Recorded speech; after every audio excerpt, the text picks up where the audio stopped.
Hello my dear friends, late night thoughts of your person. നിങ്ങൾ സ്നേഹിക്കുന്ന വ്യക്തി ഇന്നലെ രാത്രിയിൽ നിങ്ങളെക്കുറിച്ച് എന്താണ് ചിന്തിച്ചിരിക്കുന്നത് എന്ന് നോക്കാം.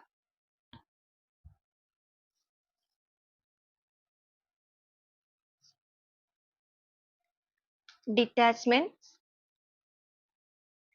എക്സ്റ്റേണൽ ലവ്,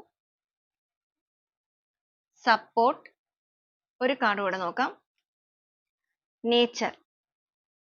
ഈ ഒരു ടൈമിൽ നിങ്ങളുടെ പേഴ്സൺ ഇപ്പോൾ ഒരുപാട് കാര്യങ്ങൾ നിങ്ങളുടെ റിലേഷൻഷിപ്പിന്റെ കാര്യത്തിലും അതുപോലെ തന്നെ നിങ്ങളുടെ ആ ഒരു സ്നേഹത്തിന്റെ കാര്യത്തിലും മനസ്സിലാക്കിക്കൊണ്ടിരിക്കുകയാണ്.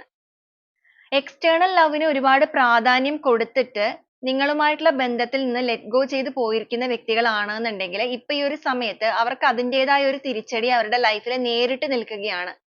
അതുകൊണ്ട് തന്നെ നിങ്ങളുടെ ആ ഒരു കെയറിങ്ങും നിങ്ങളുടെ ആ ഒരു സപ്പോർട്ടും എത്രമാത്രം വലുതായിരുന്നു എന്നുള്ള സത്യം അവരിപ്പോൾ മനസ്സിലാക്കുന്നു. അവർക്കൊരു കർമ്മ നേരിട്ട് നിൽക്കുന്നതായിട്ടാണ് കാണിക്കുന്നത്.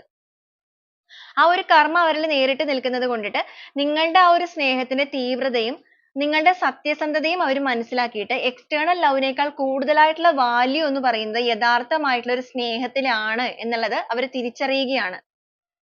അതുകൊണ്ട് തന്നെ എന്ത് രീതിക്കാണെങ്കിലും റിസ്ക് എടുത്തിട്ടാണെന്നുണ്ടെങ്കിലും നിങ്ങളുമായിട്ട് വീണ്ടും കണക്ട് ചെയ്യണം, നിങ്ങളുമായിട്ട് വീണ്ടും ഒരു ന്യൂ ബിഗിനിങ് വേണമെന്നാണ് നിങ്ങളുടെ പേഴ്സൺ ഇപ്പോൾ ആഗ്രഹിക്കുന്നത്. അതിലൂടെ നിങ്ങളുടെ ബന്ധത്തിനെ തീർത്തും നല്ല രീതിയിൽ തന്നെ ബാലൻസ് ചെയ്ത് മുന്നോട്ടേക്ക് കൊണ്ടുപോകണം.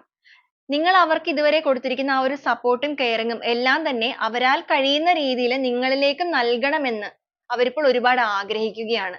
ഈ ഒരു കാര്യങ്ങളാണ് നിങ്ങളുടെ പേഴ്സന്റെ ലേറ്റ് നൈറ്റ് തോട്ട്സ് ആയിട്ട് ഇവിടെ കിട്ടുന്നത്.